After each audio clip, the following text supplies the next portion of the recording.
Hey YouTube, Kira Qualia here, bringing you guys my Cardfight Vanguard Dimension Police deck profile for standard format, August 2018. This is the first deck from the Champions of the Asia Circuit that I'm going to bring to you guys. This is the main deck that I was actually working on as well for this set. So after this one, I'll be hopefully bringing you guys Grand Blue and also Aquaforce, the other two that friends of mine are working on, so look forward to those as well. It's a really fun deck. This is the Force deck from the Champions of the Asia Circuit pack, and the whole deck revolves around powering up your Vanguard to big numbers to get off different abilities that your main two Grade 3 units, Dayusha and Great Dayusha, have. So let's go ahead and get started with the deck profile. So for the main Grade 3s, I want to run 4 Great Dayusha. Sadly, only have 3 at the moment, so just running 1 Miracle Beauty for backup, but I can't really use the effect of her too well. But hopefully should have a 4th Great Dayusha very soon. Its ability is when placed, 3 of your front rows get +10 until the end of turn. And it also obviously has the Imaginary Gift Force marker as well. But at the end of the battle that your Grade 3 Vanguard attacked, if that unit is 45,000 or greater and it was not placed this turn, you counterblast 1, ride this card as stand, and it gets plus 10,000 until the end of that turn. So what's great about it is you can get the 2 attacks off in 1 turn, as long as you didn't ride the Dayusha that turn, obviously. So as long as you keep Dayusha on your Vanguard that turn, and then get its numbers big enough, which most of the time, you should place the force marker for Dayusha on, the Vanguard circle as well, making that power just easier to get. And then after attacks, just go with the Great Dayusha, which will also be able to get the force marker onto it as well if you wish, or you can give it to a rear guard, plus the front row +10 will also go off. So you get basically all the abilities going off at once if you can just have that successful ride with this card. So all you have to do, you don't even have to hit or anything like that. Just rely on, those numbers and make sure you can hit them when your normal Dayusha, or, if you have Great Dayusha on the Vanguard, attacks. But most of the time, it's just easier to get that ability off with your backup Grade 3, which is Super Dimensional Robo Dayusha. If it's 35,000 or greater, it gets an extra critical, and once per turn you can rest any number of rear guards, and this unit gets 10,000 until the end of the turn for each rest unit for this cost. So you have to do the rest effect all at once, since it's a once per turn and you rest any number, so you can't call additional units and then rest them for power. It has to be an all or nothing ability for that set. But then having the additional crit is just great pressure, because most of the time your opponent will block this and then not see the Great Dayusha ride coming in, then they'll have to block that. And then most of the time I attack with this unit first as well, so then I have the backup rear guards to attack also after they get the power up from the Great Dayusha as well. But just great for that pressure. Got the force marker as well, so can't go wrong with it as backup for the Dimension Police deck.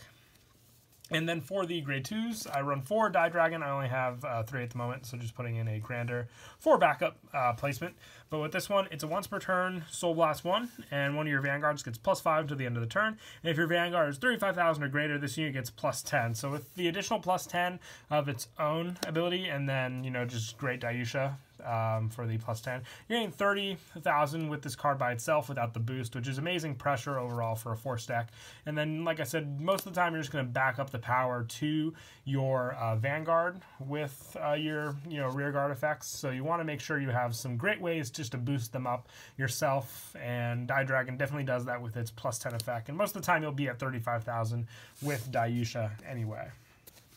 And I also run 4 Cosmo Beaks, just great backup in my opinion. When placed, you counterblast 1, and this and one of your Vanguard get +5 until the end of the turn. So 15k on its own, meaning by itself it'll be able to hit most Grade 3 Vanguards with the 13k body, and then otherwise it's still 15 on its own, so it can still hit otherwise. But most of the time this card will be beefed up, whether it be with triggers or Great Dayusha's +10 to the front row effect. So your opponent will basically have to drop down criticals just for the single guarding of it, or if you get an additional trigger, more power to it, and then more cards will have to be dropped just to stop these attacks. And then lastly, for the grade 2s, I run 3 Miracle Cutie. I just like this card for the pressure it provides. When this unit attack hits a Vanguard, if your Vanguard is 30,000 or greater, you draw a card. So with it, just that draw power, which a lot of times you have to invest into your field, so you have those rear guards to rest for normal Dayusha, and then just so you have the rear guards to attack to make full use of all the power you'll be giving on the field as well. And with her draw, that just makes up so much. Since it's not even a counter blast or anything like that, all it has to do is hit. So if your opponent guards, the attacks with the extra criticals, and they just let this one slide, you'll still get that draw power off, which is very helpful. And then moving on to the grade 1s, I run 4 Dimensional Robo Die Brave. It's a once per turn Soul Blast 1, and one of your Vanguards gets +5, so it shares that ability with Die Dragon, but it also has the when your Vanguard attack hits a Vanguard, you put this unit into your soul and draw a card. So along with Miracle Cutie, you just have draw options, but being able to power up your soul as well for the Soul Blasts for Die Dragon just really help as well. What's great about Dayusha and Great Dayusha is they don't require counter blasts for any of their abilities, so you can invest all those with your other cards, including Cosmo Beak. So very helpful there. And I also run 4 Dimensional Robo Die Mariner with this card. When placed, you Soul Blast 1, choose one of your Vanguards, and when your opponent would call a Guardian from the hand for the battle, when that unit attack during this turn, he or she must call 2 or more of the same unit. So it's kind of like the Mammoth from Tachikaze, except the Mammoth had to attack, obviously, and this one you just have to Soul Blast when placed. So you're getting the most out of the effect since you don't have to attack with this unit. It just, when they would call a card from the hand of battle where that unit attacked during this turn, so you get to choose one of your Vanguards, which most of the time, if they're big, your opponent's going to want to drop a perfect guard anyway, especially when I go up against a lot of the different protect decks. But this time around they'll have to drop the perfect guard and an additional card, which is just a -1 from their hand. So with Die Mariner, it's definitely useful, and then just another reason to use your soul with this card also. And I also run 4 Dimensional Robo Die Tiger, probably my favorite of the grade 1s, just because it's got retire power, which is useful when you're going up against decks that really swarm rear guards. So when your Vanguard's attack hits a Vanguard, you put this unit into your soul, choose one of your opponent's rear guards, and retire it. So you even get to choose the retire, which is great, and build up that soul, like I said, for some of your other abilities. But a definite 4 of with this, along with the other ones. It's just, if you can reach these cards and get their effects off, it just helps you so much with the retire, the draw, and then the guard restriction. 3 different methods of play with this deck that definitely come around and in use. And I also run 2 Commander Laurel to finish off the grade 1s. Now, I was debating between Commander Laurel. I probably will swap it to Dilander, just because I like the no intercept effect of Dilander when your Vanguard's at a certain power. Laurel kind of has the Counterblast 1, rest 4 your rear guards, choose one of your units, and until the end of the turn, double its attack, and it gets an additional critical. Now, it's good when you're running cards like Dayusha, but when I'm going up against basically Great Dayusha, and I want to make full use of the plus 10k power, Laurel doesn't come in handy as much just because they're going to be at rest anyway, so the plus 10 is just being used for nothing. So that's why I definitely consider taking it out and putting in 2 Dilander instead. I was testing it out. I'll test it out some more, but like I said, I am leaning towards just the 2 Dilander instead of the 2 Commander Laurel. If you're running more of a pressure-wise deck where, maybe with like Miracle Beauty you had the options to restand some rear guards, then I would consider running it, but that might be, a consideration when I try and make the Miracle Beauty deck, which is kind of a more budget build. But like I said, stopping intercepts definitely does help. Just you're getting rid of hand count from your opponent and what they can use to guard against you for sure. And then moving on to the grade 0s, I run 1 Dimensional Robo Goyusha. This is your starter that you use for all the Dimension Police decks, so pretty much staple there. And then for the trigger lineups, I run 4 Justice Cobalt.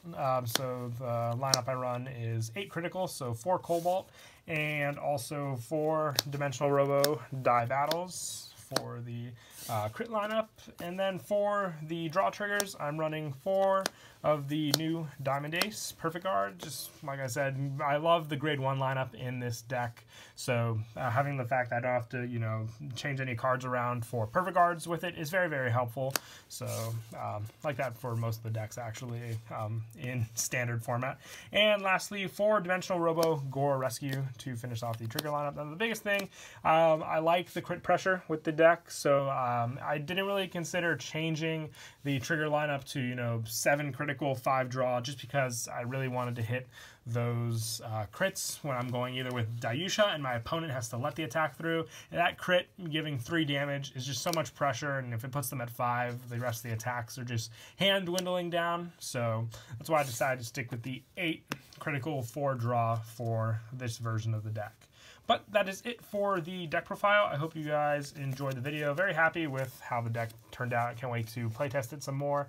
And also look forward to the other deck profiles that we'll be giving you from the Champions of the Asia circuit. Also going to be trying to mix in some of these for premium. I want to do that with the Destructive Roar decks as well. Like I said, I still want to give you guys a machining deck profile, as well as a lot of other ones from that as well. Hopefully Dudley's also with the Spike Brothers support. But until then, please don't forget to leave a like and subscribe. And until next time, Kira Qualia out.